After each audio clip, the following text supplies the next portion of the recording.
நடிகர் விஜய் அவர்கள், தமிழக வெற்றி கழகத்தினுடைய தலைவர் அவர்கள், அவருக்கு தெரியும். அவர் உட்கார்ந்து அரசியலை பார்க்கணும், உன்னிப்பா பார்க்கணும். இத்தனால கொஞ்சம் சினிமாவில் பிஸியா இருந்தாங்க. அதனால 10 ஆண்டு காலம் மோடி ஐயாவுடைய ஆட்சியை சரியா கவனிச்சாங்களான்னு தெரியல. இப்ப அரசியலுக்கு வந்திருக்காங்க, அதனால அவர்கள் கவனிக்கணும்.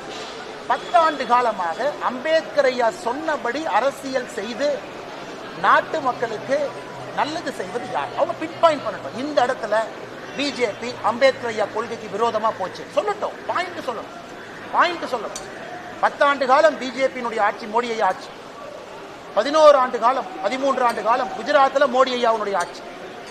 ஒரு இடத்துல அம்பேத்கர் ஐயாவுக்கு எதிராக நாங்கள் நடந்து கொண்டோம் அப்படின்னு ஒரு கட்சி வாய்க்கிலேயே உதயநிதி ட்வீட் போடுறார். அந்த ட்வீட்ல ஒரு லைன் போடலாமே, இது அம்பேத்கர் ஐயாவுக்கு எதிரானது. அம்பேத்கர் ஐயா கொண்டு வந்த அரசியலமைப்பு சட்டத்தில் ஒரே நாடு ஒரே தேர்தல் இருக்கு. அதைத்தான் 1968க்கு பிறகு திரும்ப கொண்டு வர்றோம். இது எப்படி அரசியலமைப்பு சட்டத்துக்கு எதிராக இருக்கும்? அம்பேத்கர் ஐயா கொண்டு வந்த சட்டம் தானே. 51, 52 ஒரே நாடு ஒரே தேர்தல் தான். 57 ஒரே நாடு ஒரே தேர்தல். 62 ஒரே நாடு ஒரே தேர்தல். 67 ஒரே நாடு ஒரே தேர்தல். எப்படி அம்பேத்கர் ஐயாவுக்கு எதிராக பாரதிய ஜனதா கட்சி செயல்படும்? அதனால சில படித்த அரசியல்வாதிகள் கேட்டா 5 முறை எம்பி 7 முறை எம்பின்னு பாராளுமன்றத்தில் பேசுறாங்க. உங்களுக்கு நான் கேட்க விரும்புறேன், அப்ப ஒரே நாடு ஒரே தேர்தல் பாரதிய ஜனதா கட்சி கொண்டு வந்தால் அது அம்பேத்கர் ஐயாவுக்கு எதிராக எப்படி சொல்லுவீங்க? அம்பேத்கர் ஐயா சொன்னதானே செய்யணும்.